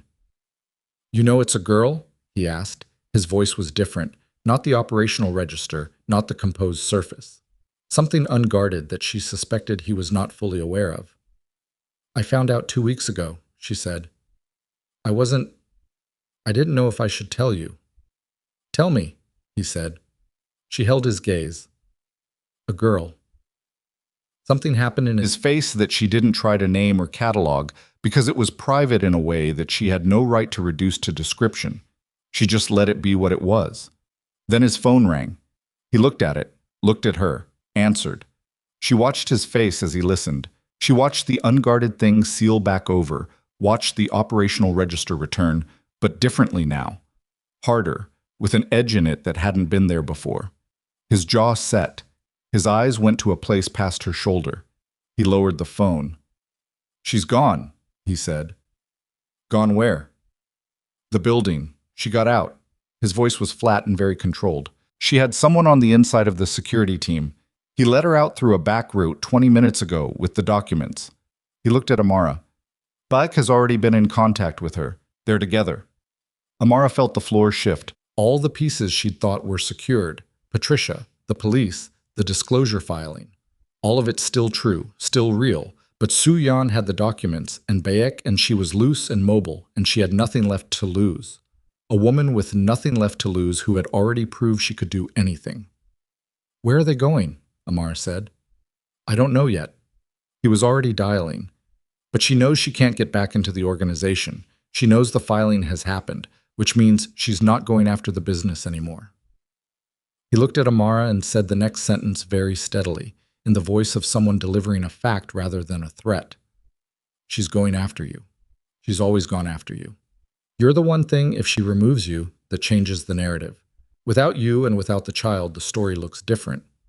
Amara's heart rate went up in a way that was involuntary and specific. Not for herself, for the small shifting weight under her hand. Call the detective, she said. Right now. Tell her Suyon is mobile with Bayek. He was already dialing. Juan appeared in the doorway. He looked at Min-jae and said something short. Min-jae responded with 3 words, and Juan disappeared again. We're moving, Min-jae said to Amara. He offered his hand. Not a command, a question. She looked at it for half a second, then took it, and they moved through the house quickly, through the kitchen to the garage where the car was waiting with the engine already running. Outside, the evening was falling, the Connecticut sky going the particular gray-purple of late October dusk, the trees bare enough to let it through. It looked peaceful in a way that had nothing to do with what was inside it. She got into the car. Min-jae got in beside her. The garage door came up, and the car moved, and the house disappeared behind them as the road took them somewhere else, toward something that was not yet settled, toward the specific open territory of a situation that had not yet decided what it was going to cost. She sat with her hand on her stomach and listened to the sound of the road and thought about her daughter. Thought about the fact that this child, who had existed for 21 weeks in a body that had been threatened and watched and pressured and exhausted, had kept moving. Small shifts in the evening hours. The quiet insistence of a life that didn't know it was supposed to be impossible. Min-jae sat beside her with his phone to his ear and his jaw set and his eyes forward, and she thought about what he'd said when he'd offered her his hand. Not said in words, said in the gesture.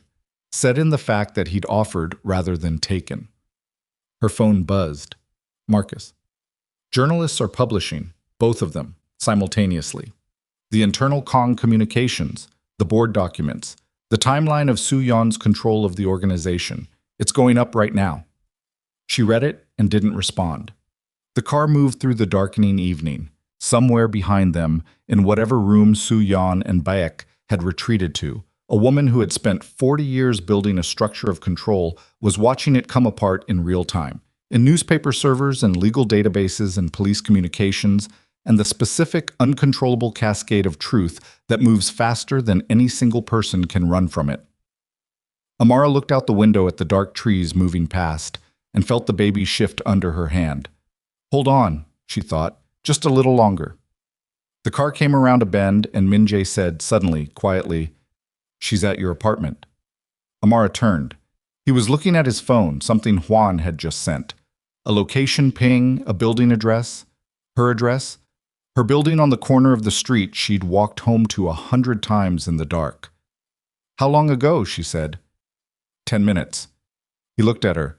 The detective is being notified, but she has a key, Amara said. The super, she has a key. They looked at each other. The car was already turning.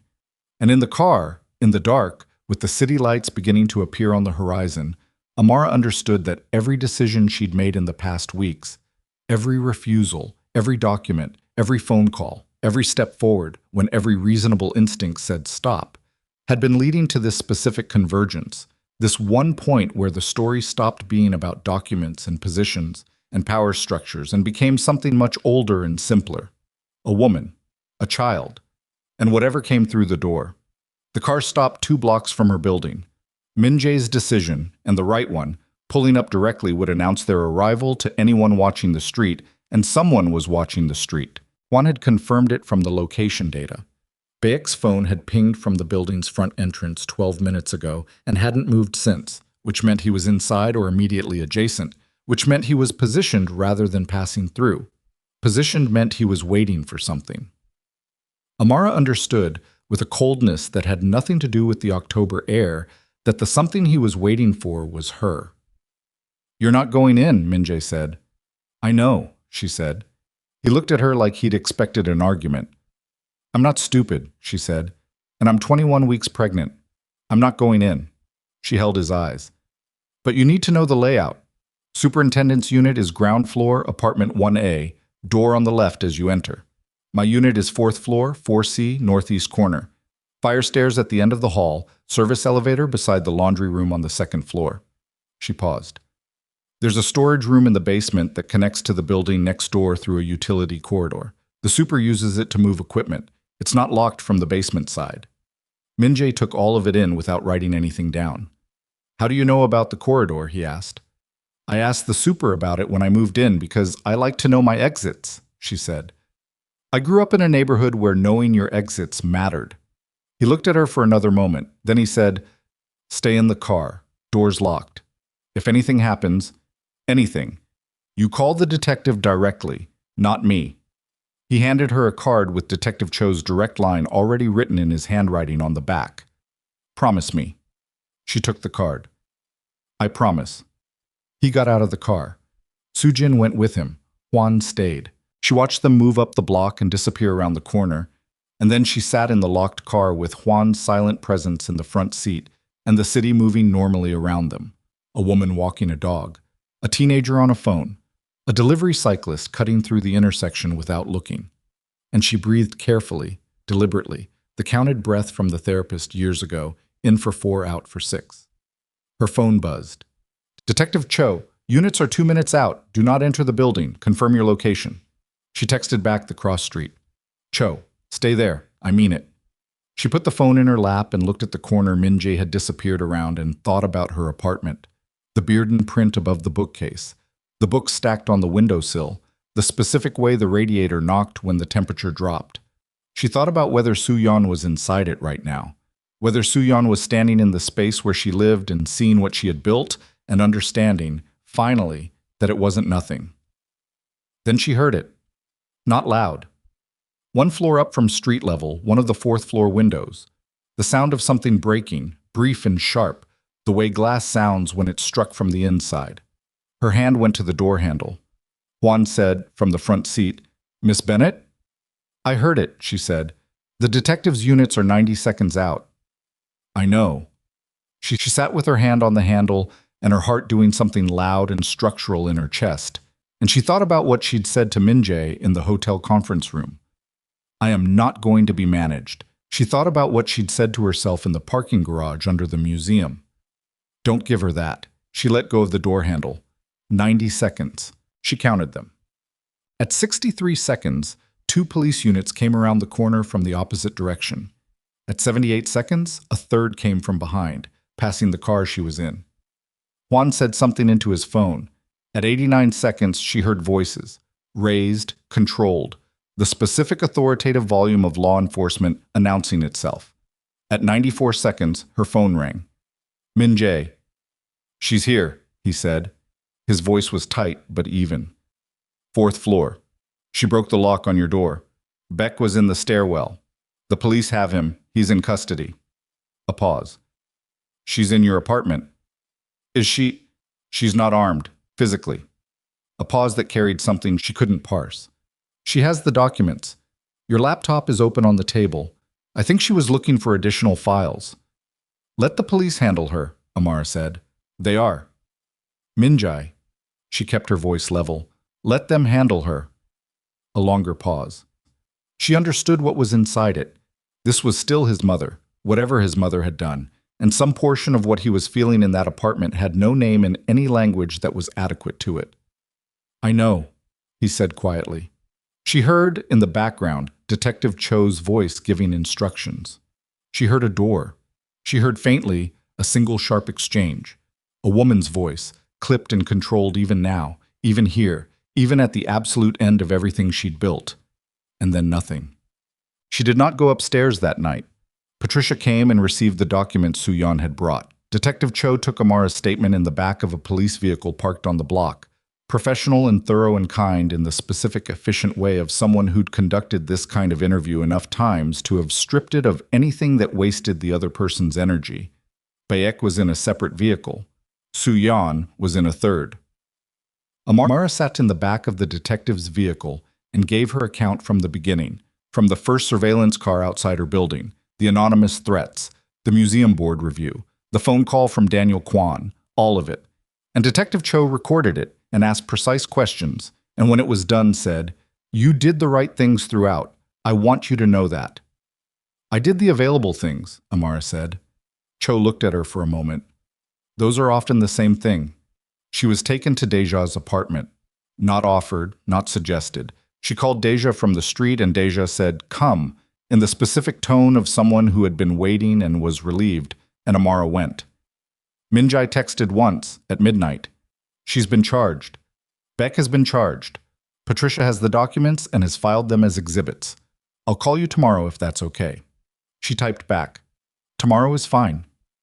She put the phone face down on Deja's guest room bed and lay on top of the covers in her clothes and looked at the ceiling and felt the baby move.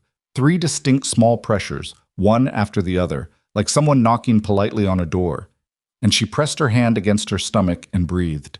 She was not fine, exactly. She was intact. She was safe. She was 21 weeks pregnant in a borrowed room with her shoes still on, and every part of her that had been running on controlled adrenaline for the past several weeks was beginning to understand, gradually and with some resistance, that the running was done. She thought about the word over and what it meant when it arrived without fanfare, without the clean resolution she might have imagined in some more naive version of herself. Over didn't look like victory. It looked like a woman lying on a guest bed listening to a city she'd lived in for 11 years settle into its 2 a.m. quiet. It looked like tired. It looked like real.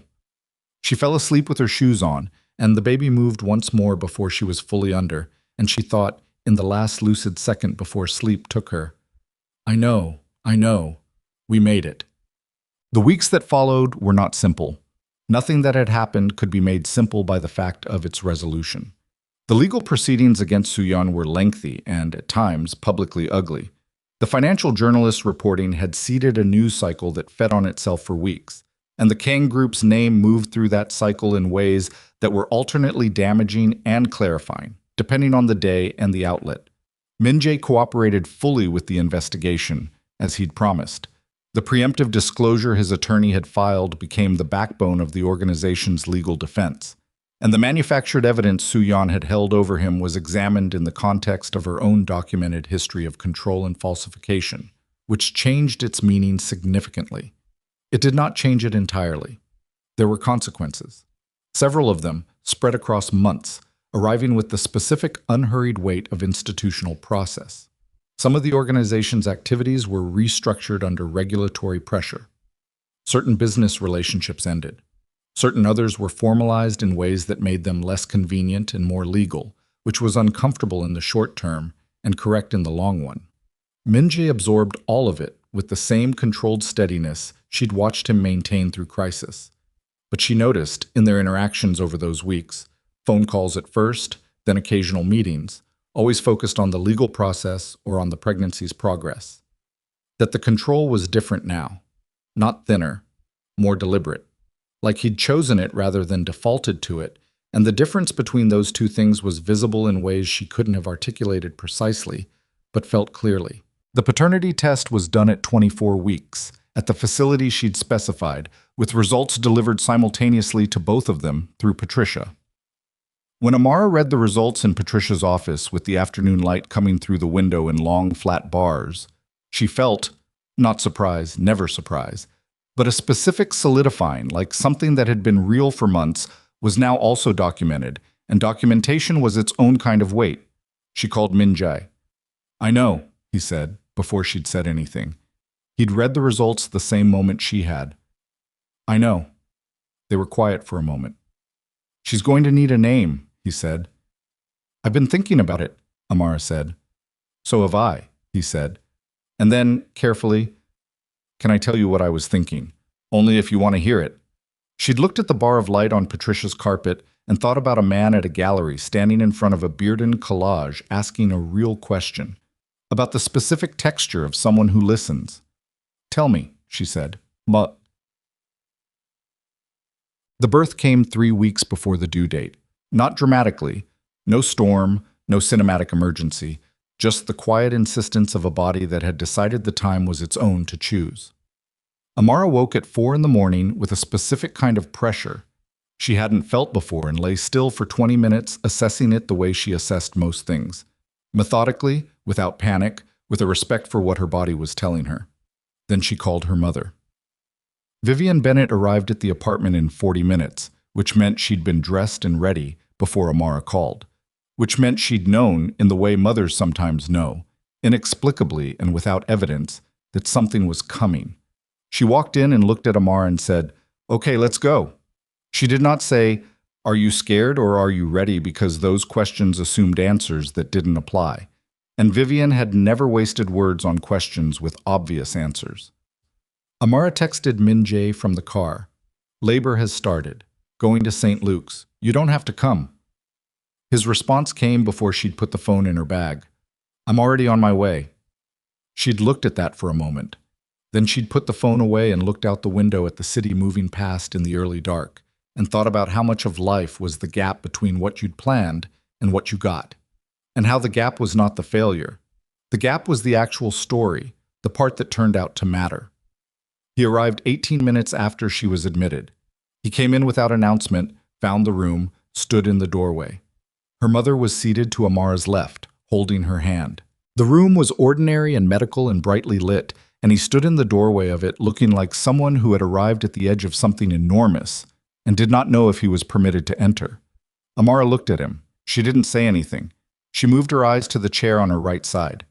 He came in. He sat down. He did not reach for her hand. He understood without being told that her hand was her mother's right now, and that certain things had an order that didn't bend to what he wanted. He folded his hands in his lap, and he stayed. And staying was what was needed. The labor was 11 hours. Vivian stayed for all of it, steady and dry-eyed in the specific way of a woman who had learned that composure was a gift you gave someone else when they needed it. She talked to Amara through the hard parts in the low, practical voice she'd used for every hard thing in Amara's life. Not minimizing, not dramatizing, just present. Min-jae stayed for all of it too. He didn't speak much. He got water when the nurse was occupied. He went into the hallway once for 8 minutes, and when he came back his eyes were slightly red and his composure was back in place, and Amara said nothing about it because it was his to have in private if he needed it that way. At 11:14 in the morning, with the winter sun coming through the window at an angle that hit the far wall and made it briefly, unexpectedly, warm, the baby came. The sound she made was not dramatic. It was small and outraged and real, the sound of something that had been in one world and arrived in another and had opinions about the difference. Amara heard it and felt something in her chest that had no relation to anything she'd felt before.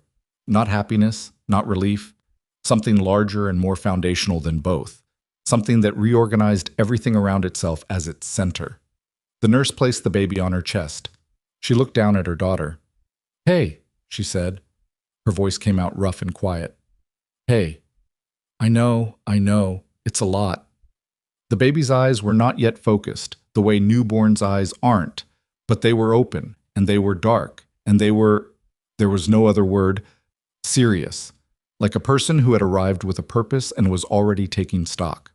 Amara laughed, once, short and broken-edged, because what else do you do with something that enormous when it arrives in your arms? Her mother pressed her lips to her forehead and said nothing, which was exactly right. After a moment, the nurse asked if the father wanted to hold the baby. Amara looked at Min-jae. He was looking at the baby with the specific expression of someone who had spent 20 years believing something was impossible and was now holding the evidence that they'd been wrong. Not in his arms yet, across a room, but the weight of it was already there. She could see it in the set of his shoulders, the careful stillness of his hands. "Do you want to hold her?" she asked. He looked at her. His jaw was tight. His eyes were... She'd never seen his eyes do that before. Not controlled, not managing. Completely unguarded, which on his face looked like a kind of devastation. "I don't want to..." He stopped. Started again. "I don't know how to do this right." "Nobody does," she said. "That's not a reason." He stood. He came to the bed. The nurse helped with the positioning. Arms like this, support the head here. And then he was holding his daughter for the first time. This man who had been told for 20 years that this moment would never exist. And he looked down at her with an expression that Amara would carry in her memory for the rest of her life without ever finding the right description for it. He didn't cry. She hadn't expected him to, not outwardly, but his arms tightened just slightly in the specific way of someone holding something they cannot believe is real and do not intend to let go of. "Lena," Amara said. He looked up. "Lena," she said again. "That's what I want to call her." He looked back down at the baby. Something moved across his face, recognition, or the beginning of it, the slow arrival of a name into the space where there had only been abstract possibility. "Lena," he said. The baby's eyes moved toward his voice, not focused, just oriented, turning toward sound the way new things turn toward what is close. He exhaled, long and slow, like something leaving. "Lena," he said again, quietly, to the baby this time, rather than to anyone in the room. "What?" Su Yeon-kong entered a plea agreement 4 months later. It was not the outcome anyone had fully predicted. Her attorneys had held out for longer than the evidence supported, which was expensive for everyone and solved nothing. In the end, the combination of Ryu's authenticated statement, the original medical records, the financial documentation of payments made to falsify them, the recorded communications about Bayek, and Bayek's own cooperation with investigators in exchange for reduced charges built a case that had no viable defense. She pled to fraud, witness intimidation, and 2 counts related to the falsification of medical records. The criminal sentence was structured with house arrest and substantial fines given her age and the nonviolent nature of most of the offenses. Her attorneys described it as a favorable outcome. Her victims, a category that included her own son, did not use that word. Min-jae was in court for the day of the plea. Amara was not. She had not been asked and would not have gone regardless. Not out of indifference. Out of the understanding that certain closures belonged to the person who'd been most directly inside the wound, and this one was his. He called her that evening. Lena was 3 months old and had recently developed the habit of making a specific sound when she wanted to be picked up. Not crying, more of a sustained commentary, as if registering her position formally. She was doing it from the bassinet in the corner of Amara's bedroom when Min-jae called, and Amara put him on speaker while she picked Lena up and settled her against her shoulder. "It's done," he said. "I know, Patricia told me." A pause. "How is she?" "Expressing opinions," Amara said. "She does that constantly now." She heard something in his voice that might have been the beginning of a laugh. "She gets that from somewhere." "She gets it from herself," Amara said. "She arrived with it." They were quiet for a moment. Lena made her sound against Amara's shoulder, and Amara rubbed her back in the small circles that worked, that she'd discovered by trial and error in the first exhausted weeks, and the baby settled. "I want to ask you something," Min-jae said. "Okay. I know I'm not asking for anything you haven't decided to give. I want you to understand that." He paused, with the careful precision of someone who had thought through how to say something and was not entirely sure the thinking was sufficient. "I'd like to be present, in a real way. Not scheduled. Not managed. Present." Another pause. "I understand that's something I have to show you rather than tell you. I'm not asking you to believe it before I've done it. I'm asking for the chance to do it." Amara looked at the window. Outside, a February evening was doing what February evenings in New York did. Gray and cold and lit by a million specific small lights. The particular beauty of a city that was beautiful mostly in its details rather than its sweep. She thought about what presence meant, the real kind. Not proximity, not provision. The specific attention that said, "I see what is actually here, not what I need it to be." "You've been present," she said. "Since the hospital, you've shown up when you said you would. You haven't pushed beyond what I've offered. You've been patient with the legal process even when it cost you." She paused. "I've noticed all of it." "I know you have," he said. "That doesn't mean I'm ready to—" She stopped, started again. "Trust isn't a decision I can make once and have it be done. It's something that has to be built the same way it gets broken, piece by piece. I know that. And She felt Lena shift against her shoulder, small and warm and breathing in the specific deep way of babies who have just decided sleep is acceptable after all. "I'm still figuring out what I want, not what makes sense logically, what I actually want." "Take the time," he said, quietly, without conditions attached. She believed him. That was still the hardest part, not the distrust, which she'd expected to be permanent and wasn't, but the belief. The specific vulnerability of believing someone who had once hurt you, not because they'd given you no reason to believe them again, but because belief itself was the thing that could hurt you in the same way twice. She'd had enough conversations with herself in the dark to understand that she wasn't doing this from weakness or loneliness or the particular gravitational pull of having made something with someone. She was doing it, to whatever degree she was doing it at all, because the man on the other end of this call had spent 3 months proving something, one small thing at a time, and the proof was accumulating. "Come Sunday," she said, "for lunch. We'll see how she does with more than an hour at a stretch." She heard him exhale. "Sunday," he said. "Noon," she said. "She has a schedule now and it's not negotiable." "I'll be there at noon." She ended the call and looked at her daughter, asleep on her shoulder with the absolute commitment of someone for whom trust was not yet a concept, for whom the warmth and rhythm of being held was simply the entire world. "He's going to try," she told Lena. "Whether it adds up to something, we'll see." Lena's mouth moved in the way sleeping babies' mouths moved, some internal language. "I know," Amara said. "Me too." Spring came the way it always came to New York. Not gently, not all at once, but in arguments. Cold mornings and warm afternoons and the specific smell of the city waking up from concrete that had been frozen for months. Unipark met Amara for coffee in March. They'd stayed in contact since Astoria. Carefully at first. The way people stay in contact when they've been brought together by necessity rather than affinity, testing whether what was between them was only circumstance or something that could hold under easier conditions. It turned out to be the latter, which surprised them both a little and pleased them in the particular quiet way of things discovered rather than sought. Una ordered her coffee and sat across from Amara in the small place in the West Village and said, "I heard the plea came through." "Yes." "How do you feel about it?" Amara thought about it honestly. Like something heavy was put down, not like it never happened. Una nodded. She understood that distinction precisely. "Min-jae reached out to me," she said, formally. "He asked if he wanted to acknowledge what happened, what was done." She turned the coffee cup in her hands. "He said he couldn't undo it. He said he wasn't asking for anything. He just wanted me to know that he knows the truth now and that he's sorry he believed otherwise." "What did you say?" "I said thank you." She looked out the window at the street. "I didn't need more than that from him, actually. I thought I might.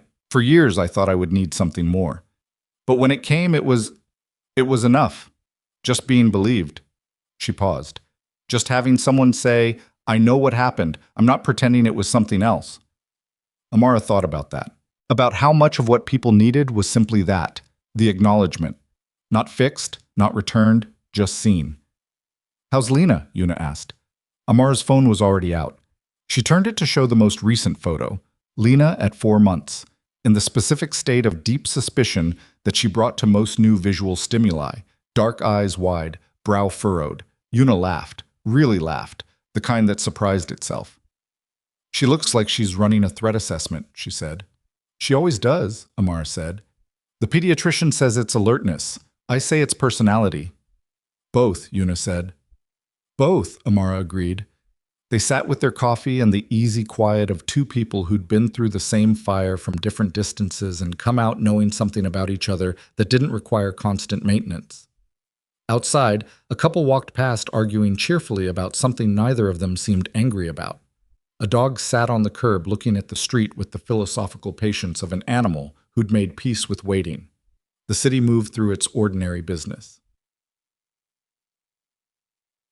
The Sunday visits became a thing. Not immediately. Not without friction.